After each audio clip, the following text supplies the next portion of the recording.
Hello and welcome to Losers Queue. I'm your host, Jesse McCullough.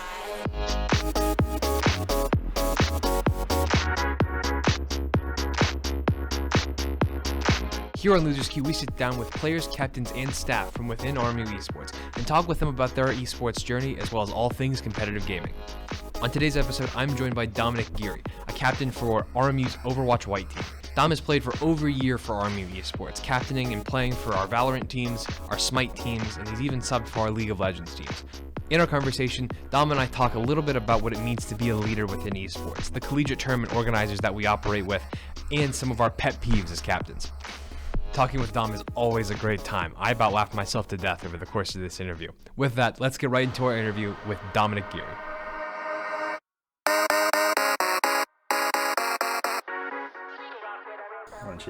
Wonderful. Delicious. Anyway, hi Dom. Hi Jesse. I feel like we've seen a lot less of each other this year, and it's made me sad. I quit Val. You kind of quit Val. Hey, I did not quit on Sorry, Val. you promoted Val. I got its job is what happened. That's it. And like that was the thing that screwed everything up, was me getting employed. How dare you? Next time, I will stay unemployed for as long as necessary. So the first thing I talked about with CJ last week was the origins of his gamer tag. And I think you're a special case because you had like 5 different gamer tags. I've had 5 different gamer tags. Since I've known you. Can you take me through? You want all of them? I want them all. I want the whole story. So I didn't start playing games until we'll say when I was 12. Yeah. And my first game that required a gamer tag, because when I was 8, I would play Lego Star Wars. You didn't need a gamer tag for that. Yeah. First game I ever played, I needed an email for. It was the Simpsons game. The Simpsons online game? Not online. It was like you would build Springdale. Oh, so it was like Simpsons Yes, Sim City. Exactly. Incredible. And I needed an email when I was 12 years old, so I came up with my name, Dom. I put Super Dom, and then my birthday, 0 to 11, okay, at gmail.com. I don't want to see any emails, by the way. I don't want any of it. It's funny, because that was the exact email you used for the Val form when you first signed up. Yeah. And I was like, huh. So my first username was SuperDom 0 to 11, and then when I got older, I realized, hey, this is terrible and cringe. Yeah. And I was playing D&D at the time, and I had a character named Starless, so I decided to change it to Starless. Yep. And then in college, I was like, man, I really hate Starless. So I changed it to Red Trash Panda. And that's where we're at right now. That's where you're at. Because I remember there was also Teldrin the Muffin King. That's the Discord name. I thought that was completely separate. Yes, it is. But also a D&D character. It's just all D&D characters. So how much of your gaming experience is based on D&D? I know you're a big D&D guy. I didn't know how big of a D&D guy you were. I'd say a lot of it. I played a lot of RPG games growing up because I like D&D. I was in World of Warcraft a lot, that kind of thing. I named my characters in that game Teldrin and Starless, that kind of thing. Okay. You did sort of touch on what originally got you into gaming as a whole. How much Lego Star Wars did you play? How many different Lego games? First of all, let me preface with that. 4. What were because this is very important to me. So which Lego games did you play? Okay, so number 1, Lego Star Wars, best one. Obviously. I played Lego Harry Potter. Okay. Lord of the Rings. Okay. And Lego City. Oh, you're breaking my heart. No Lego Batman? I played the second one, but not the first one. The first one's a classic, dude. Oh, wait, no. On the DS, right? The one I played was on the Wii. I played the one on the DS, and then I played 2 on the Wii U. Okay. I remember this now. Thank you for unlocking a core memory. So how did this obsession with great games like Lego games eventually turn into you playing League of Legends? Terrible. First of all, talk about that. First of all, why do you play League of Legends? I don't play League of Legends anymore. Smart man. So I played League of Legends because I was dating a guy at the time. Yeah. During COVID, I started playing, and their friend group got into the league, so I was like, I'll do it too, just to be closer with everybody. And I got hooked for 2 years. Oh no, it was terrible. You poor thing. I know, right? But once I got bored of Lego games as a kid, yeah, of course, I played TF2. Oh, when I was 13, there you go. I played that for a while, and then I got into Overwatch when it came out. Yep. I got it when it first came out, and that was my game. Okay, that sort of leads into another question, and it's you are on 15 different teams at this point. Yeah. I want to say that you've been a sub for the league team. Uh-huh. You have played and then transitioned into being a captain for the Valorant White team. Now you're like a coach / manager. You then were promoted to the red team. Don't have to talk about that. Don't have to. You're also on the Smite team, correct? Yes. And now you're captaining an Overwatch team alongside it. That's too much. Man. I have no life. It's just esports. I go to class, I go home, I cry, and then esports starts. And then esports happens. Terrible. Yeah, and then don't do it, kids. happens. Yeah, to me, I could never do something like that. I have enough trouble with just playing Valorant and being good at Valorant as it was for as long as I did. And then like essentially going into like I know that like Smite and League, like those two translate. They're both MOBAs. Yes, yeah. Like Overwatch and Valorant are similar. They're both like FPS games to where like you're gonna be using a crosshair to shoot people. Yes. For some amount. But I didn't know how many other of those skills like transfer from game to game. So one thing so I'm a mathematician. That's like my whole thing at RMU, in terms of like career-wise. So one thing that carried me through is I can recognize patterns really easily. And so I was really good at the thinking side of almost every game I've played. Yeah. Not so great on the mechanics side. Like League of Legends, terrible mechanics, but I knew what to do in every situation. I could predict what the enemies were doing. That helps in Smite. Yeah. And it kind of helps in Overwatch because there's, for example, like if someone wants to ult and they have to get close to you, everyone walks the same way. Yeah. And I can pick up on that pattern very easily, where if you were to be in a call with me, I will often say, Reaper ult, Reaper ult now, like that. Yeah, exactly. So they kind of translate, not too much. Yeah, that's something that I've always been curious about, specifically with Overwatch, is like the recognition of certain tendencies and stuff like that. Like I'll play games and I'll just all of a sudden it's like, oh, there's just an ultimate happening, and I have no explanation. It's not even like mathematically like, okay, in this amount of time, in this 5-second span, they did this amount of damage, and so as such, they gained 12% of their ult charge, and that means they have Shatter. Like I could never do. It's just more like the reading of how they're playing. Yeah, and like that to me is so interesting. I had no clue about anything like that. It's definitely tough to do like the numbers thing, but I just learned that you just look at people's patterns. Like in a conversation, you can pick up on people's patterns, like what they're doing, like you're rubbing your hands a lot, maybe you're nervous, something like that. But people, I'm kidding. I'm taking you off the show. You're cut it. This episode's over. Scratched. I'm done, man. But no, you can translate it into like video games and stuff, and you can just see. I'm not doing a thing for the rest of the show. I'm fine with that. I'll ask you questions, and we'll have a 40-minute show of you just sitting here not answering me. Just silence. One thing that obviously you were like one of the few people that's like a multi-time team captain. Yes. You've captained like usually when a captain comes in, they'll captain like one team and they'll captain that team for a number of years. And like you've captained Val White, that transitioned into you captaining Val Red. Now you're captaining Overwatch White. You're very much a leadership figure within esports, and I wanted to see like what all that entails from someone else's perspective. Yeah, I'll be honest. The actual captaining of like doing the captain duties, like setting up scrims, game times, easy for me at least. I know it's hard for some people, but I don't mind talking to people. It sucks when they don't want to talk back, like if they don't respond till last minute. I hate that, but it's not hard.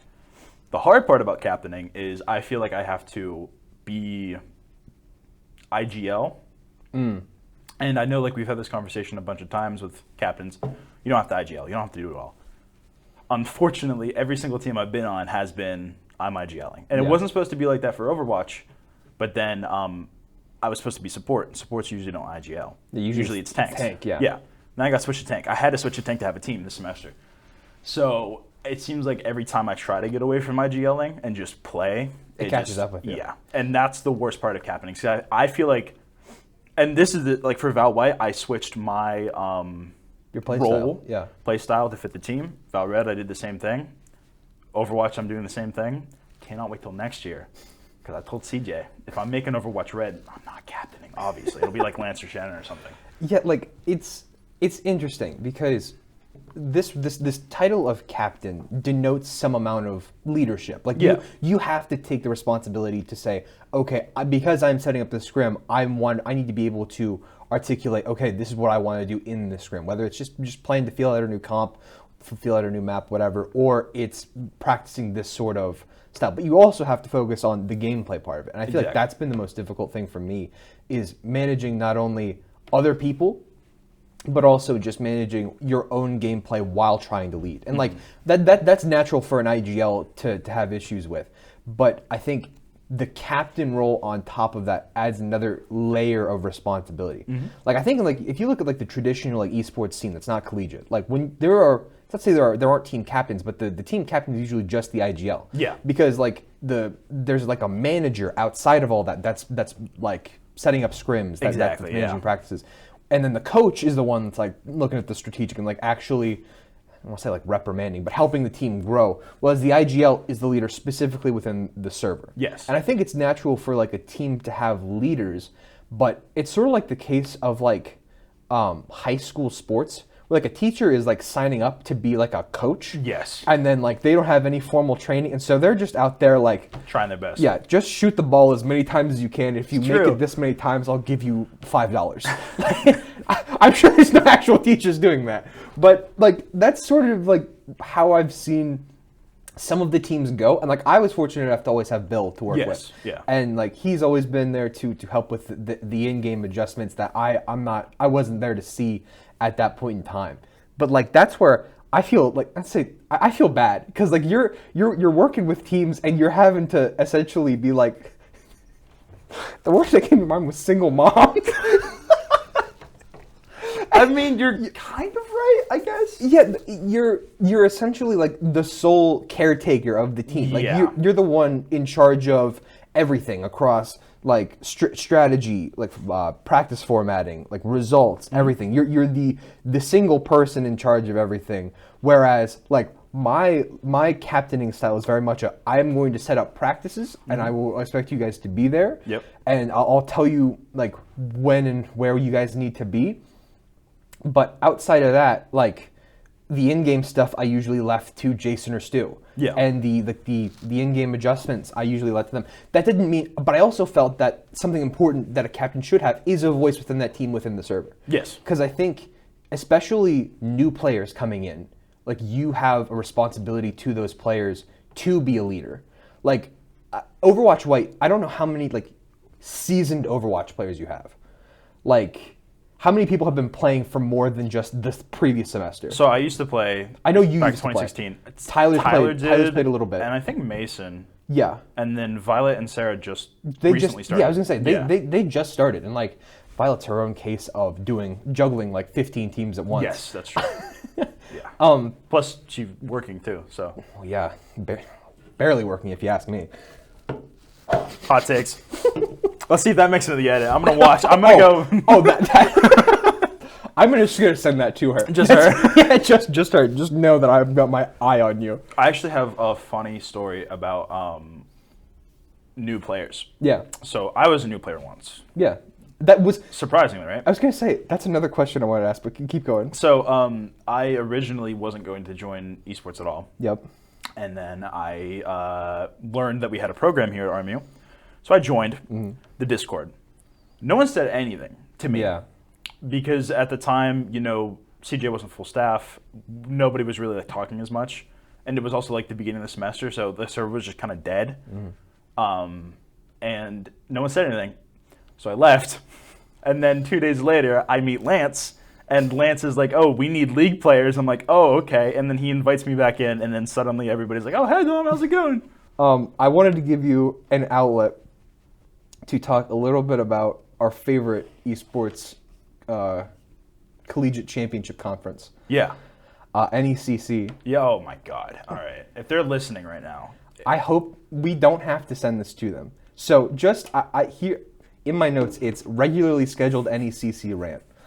I want you to just get it all out there, and then we'll go from there. Okay. My first semester of actually playing on a team, because my first semester in esports I was a sub for league. Yep. My second semester at RMU I was captain of Al White. We did so well in a division that no one thought we were in the bottom one, but people didn't think we were going to do well because our rosters were changed around. last minute because of the incident. Yep. And stuff like that. And I was my first time captaining, my first time playing in a collegiate setting. I think 4 of our first times playing in a collegiate setting. Yeah, I was gonna say because that was Violet's first season. It was Sarah's technically because she was a sub. She wasn't she wasn't full roster. Ava, that was her second season, and Shock was second season. Yeah, as well. So 3 of us were like kind of new. Essentially. And we were doing so well, and we had so much momentum. And then we went up against a team who had was the same average as us, but then they had a diamond player who we believe was smurfing on purpose because he played the game so little, but had the skill of people that were better. Like he would probably rival Stewie. Really? Yes. Thank you. But he barely played on his account, and he was diamond. So we went to NECC after getting absolutely creamed by them the first time. We were like, hey, we think this guy is smurfing. And they said, okay, we'll let you know. And then they didn't get back to us for 3 weeks and said, hey, we think he's fine. And we go, okay, whatever. So then finals come along. We finished the season in 3rd seed. We had gone, I think, 7-2, and we only lost the last 2 games because we went against that team. You guys are red hot. Yeah, we went against that team, and then the next week we were just discouraged. We were just scattered. And then in playoffs, we won. We beat some random team we already beat before, and then the team that we had lost the second time, not the Smurfing team, but the other team, we beat them. And then we went to the finals against that, what we believe was a Smurfing team, and we got crushed. Yeah, I remember that. However, since we did really well that season, and the previous Val White team had done well the previous season too, we were able to go to Nationals. Nationals was fun. So we got beat by... I think an Ole Miss team or... That sounds about right. No, it was the Nighthawks. We got beat by the Nighthawks. Oh, yeah. And then we got, we had to go down to the losers bracket. Who were the first people we were facing the losers bracket? It was Assumption. Yeah, the people that were screwing us in the regular season. Yeah. We beat them so hard that they had to stream they always streamed our games, and they always crap talked us. I don't know if I can say that word, but sorry, my bad. They talked trash. And during that stream, when we finally beat them after our 3rd time of playing them, they were accusing us of hacking. They said we were a completely different team. And then to make it to group stage of Nationals, after beating Assumption, we had to play the Nighthawks again. And we creamed them. Really? So Val White was genuinely an underdog story. We came back from every team that we lost to, and we beat them. So I thank NECC for that, at least. And then Val Red happened. Yeah. So let's pause there. Okay. I wanted to talk a little bit more about that Val White team because I think that team is one of the craziest stories that Army Esports has ever had. Oh yeah, 100%. Violet hadn't touched a computer until whatever it was, November of 2022 at that point in time, because I was the one who initially got her in contact with Army Esports. And then she was just always in the room. She was playing, and she was playing her heart out. Yeah. And then you guys went on that crazy run over the second half of the semester, or the second semester, and I was so worried about that nationals team because at that point it was Violet needs to get to a computer. Exactly. To play. Yeah. And how did that ever get figured out? I don't remember. We CJ would contact the Army police saying, hey, we would have a player coming, and then her and Sarah would both play in the room, and sometimes Shock too. Huh. And that was back when it was up in the NECC too. Yeah. Man, she lives pretty close to campus, doesn't she? Violet, no. No? No, she's 30 minutes away. I mean, it's kind of close, but yeah, it's closer than I am. Yeah, true. Me too. But yeah, that is such an interesting story because I remember originally obviously that Valorant semester was so weird. I got moved up to captain midseason. You got moved up to captain midseason. Jegward was thrust into Val Red midseason, and it was so interesting because Red, they had a bad season. Us on Blue, we had a rough season too, and that was very discouraging for pretty much everyone in the program. And then Val White just exploded, just what 7 straight wins you said? Yeah. That's incredible, and that was what makes me that's what makes me so excited about where Army Esports can go.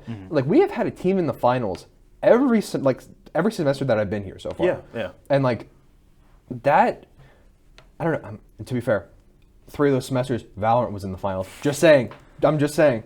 Got a pretty good team. I'm a turncoat now. Overwatch is carrying right now. 9-0 activations. What? Yeah. Oh, See, now you're breaking my heart. Now, you can continue about your my rant discussion on Val Red. So then Val Red happened, and we had Val Red was a Diamond 1 average team. Yeah. NECC put us against Plats and Golds and our activations. Crushed them, obviously, like 13 twos. Yeah, and like that, and to be fair, that rank distribution, it was 3 Ascendant players, and you and Vi were both Plat at the time. It was 2 Ascendant, 1 Diamond, because Rowan didn't hit Ascendant until later in the season. And then 2 Plats, yeah. Yeah, and so that's where, like, to be an NECC advocate here, they really were like, well, we'll see.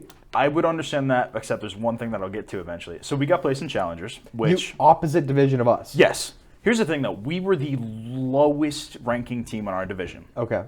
In our first game, we played the highest ranking team in our division, which was an Immortal 1 average team. So 2 whole ranks above us. We weren't happy about that, obviously. Here's the thing, though. Val White was playing in the division below us, right? In Emergence. And they had teams in their division who were higher ranked than us.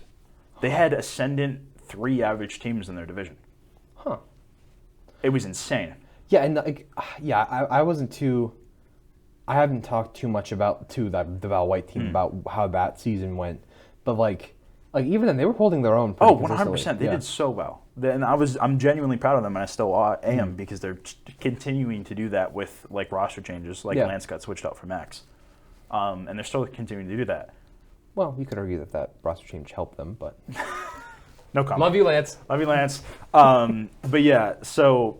NECC just royally screwed us in the terms of I feel like we were placed in the wrong division because as a team we were too good for Emergence, but rank wise we were not good enough for Challengers. Yeah, like that's and to be fair, that's sort of a slippery slope where like if you just basically put a really good team in a math division, like it's essentially going to make for a less competitive division than if you put that same team into a team with higher ranks in it. Yeah. Instead of one team beating down on everyone else, it's sort of just the opposite of every other team beating down on this one, and it's a very delicate balance. And I've had some thoughts just about how NECC should handle like where they place things because the way that they handle like divvying up the conferences as well, where like before we were all placed in different conferences, and then this semester they did Mideast A and Mideast B, and we were placed on 2 divisions, like essentially the same overall division, but on opposite sides of it, and we fared pretty well. Like we scraped into the playoffs last semester and then they completely changed the format of instead of 8 teams out of 10 make it, it was 4 teams out of 8. I hated their change so much. 6 games from 9? That's terrible. Like you don't play every team once, which annoyed me. But to be fair, like 7 games would make it more complicated. And like you can see the thought processes, but I don't think like there still needs to be further evolution. It's like a half-formed thought. It's like a 2-year-old learning words. I mean. And to be fair, like this is so strange from like if you think about things from a traditional sports perspective. Like conferences are set up largely based off of like where people are. Yeah. Like it's like, okay, well if you guys are close together, no matter how good your basketball team is or no matter how good your basketball team is, like you're gonna have similar amounts of funding, but then you just play. Yeah. Like skill level usually isn't taken into account because I don't know, basketball players it's a very different thought to esports where like every school, no school is like recruiting for this sort of thing. And so it's basically, well, if you've got good players, you're going to have a good team. And then when those players are gone, you may not have a good team anymore. Exactly. And like, it's just very confusing to me because not only is it regional, like NECC is doing this nationwide. Yeah, which I don't like, but... Yeah, and like if they were to cut down and say, okay, we're only going to do this area, then competition may be a little bit more like friendly because, okay, if you're going to play like 7 teams over the course of the year, like guaranteed through the year, and you're gonna play them over and over, and then you can have essentially the equivalent of what are like out of conference games for collegiate traditional sports. Like that may make for a more sustainable scenario than this. It's more complicated, sure. Like that would but yeah, they could. And like I think that's where other collegiate leagues need to sort of essentially like catch up and try to capitalize on the regionality of it. As opposed to NECC, which, from what I understand, like it's not a huge operation, but it's running a lot of games. They have a ton. I think Overwatch had Week 1 activation had 66 matches. Yeah. Week 2 had 186. And that's for all of the Overwatch teams in NECC. Mm-hmm. That's all of them, yeah. And like, you have to also account for they're not doing this for one game. Like 186 matches on itself. What was the number again? 186. 186. Like that number on itself is that's a lot to verify. Yeah. And then you go through and like they're using technology and stuff like that, and that's great. You do that across like 8 titles in a given week, across every day. Yeah. And it like we're angry at the fact that okay, we're told that our matches are happening hours before they happen. Yeah. And we can't do anything about it. Like our divisions haven't been announced yet, and activations have been done for 5 days. Essentially, yeah. And like one small issue with that I had with what you just said is that you called League OS technology. It's actually like we're writing on stone tablets. League OS is terrible. Really? You like League OS? I don't hate it. It's insanely bad. I prefer that to the Discord server. I think the Discord server, like I get it's reaching out and it's peer-to-peer. This makes it a little bit more, I want to say reasonable, like having a different home rather than this gigantic sprawling Discord server. That's fair. Is nice. Yeah. And having the in-game chat so I don't have to clog up my friends list with people who 13-2'd us in a game, that's fine. That's fair. I think my issues with it come with that effect. Like if you have all this data and you can put it together super quick, why isn't this stuff getting done quicker? Like I think that's where I'm annoyed with League OS more. I feel like it's a good tool that's just misused right now, and I feel like how would you change it? Well, first, I don't know why they don't have this. They need to hire staff who are full time, not just college students, because a lot of the people, and CJ was saying this the other day, a lot of the people who are NECC staff straight up just are on teams themselves. Oh, really? Like he named some people and like could name the colleges that they play for currently. And the guy who runs it, something Van Ryn, I don't know. I want to say David, but I know that's not it. Jason. I knew a David Van Ryn, so that was the issue. But Van Ryn, he's a college student too. So they need to find a way, even if it's increasing league costs or something, I don't know, to hire people who can do this, not even just full time, but like more, I guess. They need to be able to devote more time to it. They need to have, whether it's like a larger amount of staff or it's more time dedicated from that staff. And like, I think that's a good point with like the barrier of entry. How do we know? I don't remember the NECC league seat. $1,000. 1,000? It's 500 for one game, or you get 1,000 for all of them, which is a great deal. But they're missing so much money. And I'm not a huge capitalist guy. Don't like capitalism. I'm just gonna say that right now. That's actually why Tune in next week for the political episode. That's right. But it just, if you're struggling with League OS. Because it was also shutting down a lot last year. It was just, it seemed like it was terribly optimized and run to me. Yeah. If you're just struggling with that, I understand because it was a new program. You have had the ticketing system for so long. When it takes me weeks to get an answer on a ticket, I want to cry. It's terrible. Yeah. We needed a rulings change on, like a rulings thing on a game last year for Valred. I put the ticket in 2 hours before the game starts, and they don't get back to me until 5 minutes into the game, saying that the other team is forced to FF. So we literally paused the game, told the other team, hey, you guys have to FF to us. They make their own NECC ticket. The other captain and I start like DMing and stuff. I send the screenshot of our DM to the NECC ticket person. She goes, doesn't matter, you win. I go, great. Are we able to get out of the game? 20 minutes later, she finally responds again saying, maybe. They were rules checking 3 different times just to make sure we did win it. And eventually we had been there for an hour and a half since after the game had started. It was 9:30. Game started at 8. I originally started the ticket at 6. Almost 4 hours of us just waiting on an official rolling until I said, hey, we're FFing. We don't care anymore. Yeah. We were already 0-5. It didn't matter. But the fact that NECC took that long, and when your staff literally goes like, I think I know this is the rule, checks with one other person. Yeah, instead of knowing it. Yes. And I get their limitations, but there's fixes to it that I just don't see happening. Yeah.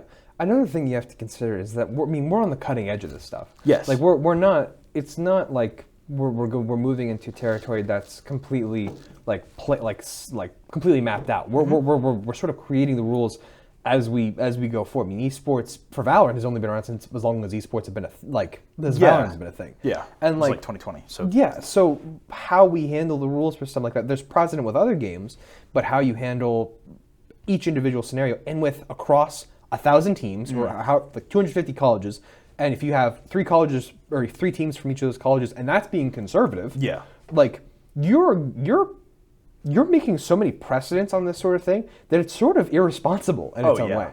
And I think that's why I think decentralizing it a little bit would help. But that's my own opinion. I agree. I think like breaking it up, whether it's by region or by hiring more staff, and so you can break it up easier, or even just slowing down with the amount of games that you do. If we played 1 game every 2 weeks, I think I'd be okay. I wouldn't, just because I want to play a lot. True. And we'll get to that. Yeah. But I think, I mean, traditional sports, like they play games every few days. Yes. And I think it's fine to have us play weekly, and I think like obviously reschedules happen and all that stuff. But if you cut down the season to less than just the semester, and you play from January to February and the playoffs are in March, like that may mean that, okay, our focus is much more dedicated to this. Yeah. And then there's more of an off season, and that's you'd still get the same amount of playtime. It's more condensed, maybe a little bit more hectic, but it then like basically makes things more solid for the conference and for the teams. Yeah. Because now you can gear up for this 2-month span of this is what we're focusing on, and that might even make it seem more as a traditional sport.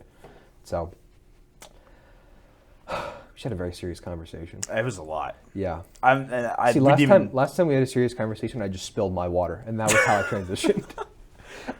That's funny. I do have one more thing to say, and this is just my opinion, but I'm going to go back to like our rank from Valorant and whatnot. So I feel like, and this is just me, and people might disagree, especially in traditional sports, if you are, we'll say like a Division II team for football. Yeah. And let's say you are crushing that division, but your school can't make Division I for whatever funding reasons, for whatever recruitment reasons. They don't just move you up to D1, right? Yeah.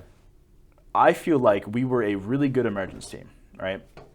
In my opinion, they should have it blocked off by rank, where like we'll say emergence is like up to was like a Ascendant 3 or Diamond 1 or whatever. In my opinion, if you are a really good Diamond 1 team, but you're in that rank, you shouldn't be moved up. By you being like in that division of all diamonds, you being the best diamonds, that's good. That's what you're supposed to do. You shouldn't be moved up to where now you'll be the worst team in that division. And part of this comes down to the fact that you're trying to make leagues based off of constantly fluctuating ranks. Yes. Like skill's going to improve like naturally as players progress, but the rank is sort of, I want to say outdated. Now, I've always been under the belief that rank doesn't matter. And agreed. There's been a certain player that we both have played with who I've seen care more about that rank than anyone else. Yes. Hi, Ellie. Yes. But I think there's part of it that's inherent, like you're basing it off of an inherently flawed system. And there's no real way of like saying, okay, well, like that's what NECC does, is that like, it's essentially you go in, rank doesn't matter, good luck. They actually switched it. How did they do it? How do they do it now? What they do is like they'll get like a list of everybody, and they'll do like from descending order, average rank. So like at the top you have like your best average rank team all the way down to the bottom, and they'll block it off by like we'll say like 10 teams in each division. Okay. So you don't hate that. I don't hate it either. So like you could be a gold, you could be high on gold, you could be grouped with plats. You could be facing teams that are better than you, but you're guaranteed lower too. Yeah, the disparity between you and the top of your block versus what you're sort of seeing with the top of your division and NECC, that might be less. Two whole gosh darn ranks. Yeah. Gosh darn. I was going to say that the whole time about something else. You were trying to say gosh darn? Yes, definitely. Gosh darn it. Gosh darn. One thing we touched a little bit about you being a captain, a player, and all these different things. How does your role fluctuate from team to team? Not only within like the server, but also just like, does being a captain for an Overwatch team look the same to you as being a captain of a Val team? I would say yes. However, I feel like captaining for Overwatch is more involved, at least for me, because like I said, I feel like I have to IGL. And that's a lot of talking. Oh my god, so much. You don't understand. And like, our coach Ryan will be telling me things like, "Oh, your DPS should be positioning here." Is that Ryan P. Gamer? Yeah, Ryan P. Gamer, the gamer, Ryan P. Gamer. He'll be telling me like, we're doing a VOD review, and he said pause. He like took me over to a high ground. He said your DPS should be positioning there. Yeah. And I said, Ryan, I get that I'm IGL. I'm not going to remember that. Tell them that. Don't tell me that. Mm-hmm. It's up to them to do that. And I feel like Overwatch is a lot of micromanaging while also macromanaging. And it's a lot harder than in Valorant, because in Valorant I had minutes to think about things. You would have downtime. Overwatch is constantly going. It's constantly going. And there's so much more to keep track of. Yeah. And it sucks. But how does that compare to what you do on like the Smite team? Oh, I do nothing on the Smite team. You're just there? I'm just there. I made it very clear I didn't want to be involved in that kind of thing. I talk in this division. I mean mainly like within the server. Yes. Like what role do you play again for the Smite? I'm support. Okay. So like I don't know what a Smite what Smite comms look like. I've heard they're very interesting. They're great. They're terrific. But I don't know, like, within that role as a team, you're playing, I assume, more reactively. Because you're playing off of your 80 carry, whatever you call it. Is that the right word? Yes, you are correct. Okay, thank God. You got it. You just get ADC. Take the carry out, put a C in there. Whatever. I will say this. As a support, you should have a job where I don't have to be looking at my screen as much. I can be looking at the map in the top right corner more, so that I can see things that other people aren't seeing. So Tyler, Justin, Violet, and Jaden now, he's our new mid laner. Is Justin gone? Justin's in top lane now. Jaden from League, not from Overwatch, but Jaden Haint is now our mid laner. They actually have to be looking at their opponent. They have to be looking at the lane. I can just go look at the map, because whatever Justin sees on the map, I can also see on it. So if somebody misses something, I can then tell everybody else it. Okay. Supports are supposed to kind of IGL along with the jungler. I should be telling Tyler, hey, I want to go in. Hey, we shouldn't fight right now. Or like, hey, I see someone over here, be careful. And I have a responsibility to make sure that not only is my laner with me like safe, I also have to make sure, and this isn't as much in League, but in Smite, you very quickly switch to other lanes. Okay. You hover a lot more. Yes. So it's more of I'm not telling the team what to do, more of I have a responsibility to be here at this time, and if I'm not there, Jaden can get ganked and die. Yeah. And like that sort of reads very similarly to Overwatch, where like support, you're very much so just, not to say trying to keep people alive, but you're sort of like the, how do I say this? You're like the emergency button. Yes. Where it's like, if something goes wrong, you need to be able to have the button that says, stop the team fight. Yeah. Or something like that. Whether it's BAP MO field or oh my God, Suzu. You know Overwatch things? I've played enough Overwatch to know the I don't know who Mauga is, but I know enough. He's hot. I have heard this. I have been told this. I want to look like him. I never can, but God, do I want to. That's so much muscle. That is a lot of muscle. And the hair. I'm getting there, though. I'm so glad you're on the show. It's so great. I love it, honestly. If you ever want me again before I graduate, I'll happily do it. I'll pay you to let me back on, honestly. One last question before we get two little more fun questions. Yeah. You're on. Yeah, we've touched on how many teams you're on. Yes, I do this a lot, unfortunately. Yeah.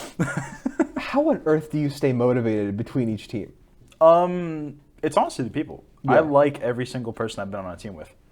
I become friends with them. I play games outside of the team with them. Yeah. And it's just like team bonding, and that's an important part. Haven't really been team bonding, going out to eat as much as I have done in the past, we'll say. Yeah. It's hard. It's hard with esports because a lot of those, esports as a whole essentially means you're playing online. Yes. And so, any time that I've played games in the last, I want to say year and a half, it's been with someone on the team to where whether it's I'm playing with Ellie, Mason, Toby, whoever. I'm playing with the people that I'm on teams with or that are on the team as a whole. And that, I think, has been really neat, being in the facility. Yes. The new facility has been so nice because I've been able to like meet people. Like, how on earth would I have met Balmy Buffalo if we True. wouldn't have Mommy had the facility? Buffalo. Mommy Buffalo. right. My fault. Mommy cephalopod. Now, I don't know where the heck that came from. That. It's bad. It's I'm terrible. cutting that. Okay. But you sort of get what I mean. Yes. With like you're able to foster like team bonding a little bit easier now, as to where before it was like, well, if Val White's completely online today, like you guys can form a rapport, there are running gags, stuff like that, but it's much easier now with the facility. And I think I will agree that's been some of the most fun that I've had is just like hi Mason. The thing that we always get. I looked over there like you were there. Like Mason's over there. Hi Mason. But the thing we always get on Mason about is his posture. I don't know if you've ever watched him play video. He gets. I'm bad too. Don't worry. No, he gets like really close, but he has T-Rex arms. Yes. It's. I've given him a title. We call it shrimp mode. What do you call it? Oh, no. I've given him a title. # most oblivious player. I swear to God, Mason just doesn't know common sense things. He doesn't hear anything. He's so stupidly locked in that he just doesn't hear the footstep or what I've like. He's like, how could there be a guy there? And I said, I called that 3 times. He's like, oh, my fault. And I'm like, what? Today, I asked people if they would be okay with doing a scrim at 10 p.m. this Sunday. Mm-hmm. He is the first one to say yes. What time is the scrim? Yes. What day is the scrim? 2 hours later. What time is the scrim? He can scroll up. Worst part about working with esports? People who just don't pay attention. That's honestly the worst part of being captain. Legit. See, you get it. This is why I keep you around. 2 last questions real quick. Yes. What game do you think has the best cosmetics that you've played? Valorant. Really? 100%. I disagree. What do you think? Overwatch? Kind of. Here's my problem with Overwatch is they've started doing reskins because Blizzard's lazy. They've always done that. But like worse. Really? So Genji, this is my favorite example. Genji has this skin where it's like Winter Wonderland. Yeah. His shurikens are like snowflakes. He's like white and silver. Really good skin. Mm-hmm. They recently came out of the skin with him and Moira where they're like red demon things, right? Ooh, fun. Really cool and awesome. It is an exact copy of the frickin' snow skin. The same model. 100%. Yeah. Like the exact same thing, just a different color scheme. The shurikens look the exact same way, except like they removed a couple lines. Okay. Just to make it less like a snowflake, but it's still pretty snowflakey. And they charge $30 for it. 30. Yeah. Dang. Like that's the thing that gets me about Valorant skins. They're so expensive. Yeah. Like legit. Like I think that's what's sort of nice about. I mean, I know R6 just opened up their like marketplace. Yes. And I know. I don't know how expensive League skins are compared to Valorant skins. So here's the great thing about League skins: you can get them for free. Really? How many? You not automatically, but like through time will accrue the currency. Not artifacts. No, I'm trying to remember how it works. You get chests, and the chests will have like skin shards in them. Skin shard. Okay. So you don't have it yet, but you have the shard of it, and it allows you to buy it with like the cosmetic currency. Okay. The cosmetic currency you get by breaking down those shards. Okay. So it's a weird, convoluted fantasy Or system. you can like, I have 3 skin shards for things I don't like. You can re-roll those 3 into 1. You get it. Okay. It's random though. That sucks. So that's all random chance, but it's less spending. Yes. Sort of like CS. Yeah. Like the cases. Sort of, but you have to buy keys for cases. True. I mean, keys you automatically get in League, so you can spend $0. So that's all. You can spend $0 and still get nice skins. Oh yeah. Okay. Like legendary, all the good ones. Yeah. Okay. See, that's where I got hung up. Is like I think Valorant skins are some of the most fun. Like they are some of the most interesting. Like I love the fact that like the kill banner changes and the finishers and all that. Like I'm big fans of all that. I think what gets me about them is that it's only the gun skin. That's fair. Do you want like Agent? Kind of. Like I think there's something really cool about how like in Overwatch you have these skins and like the model of the gun changes, the model of the hands change, the voice lines change. The amount of detail in an Overwatch skin is like you could probably say it's like 1-to-1 with Valorant. Oh, hi. What is this? I've forgotten Smite exists. That's where I was gonna go. Are they the best? Yes, and one specific reason. They do crossovers. They've done crossovers with like Aang the Last Airbender, so Avatar. Yeah. Different Nickelodeon shows, Slipknot. They have multiple like Slipknot band skins. Okay. They've done crossovers with like a lot of popular media, and Bacchus, who is my main, I bought the wine god. Yes. Sick. I bought the Uncle Iroh skin for him. So There's an uncle. Oh my god. So I can play as Uncle Iroh, and he just sips tea, and it's so great. You it's so good. You convinced me. Do you know who Horus is? Horus, yeah. There's a skin for him where it's he's like a chicken, and you buy the skin like the voice line pack for him, and there you can do like an interaction where it's it's called "You Rock," but certain skins will like have a voice for it.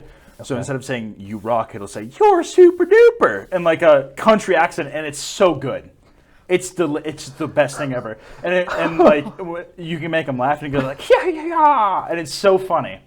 The energy's kicking in, so I can't speak right now, and it's very bad impressions. But look it up. It's like horse chicken skin, best thing ever. And Tyler and I will just start laughing in lane, and oh my god, there's one more that I have to talk about. I'm so sorry. Go ahead. There's this guy named Kefri, and he's like this giant beetle. Okay. They made a crab rave skin of him. And one of his emotes is he just does the crab rave dance. And the song plays. Yes, and you can move around the map, and the enemies see it too. So they just see this crab just like just dancing towards them. So I retract my statement. It is 100% Smite. Okay. It's just Smite. It has to be Smite. That's fair.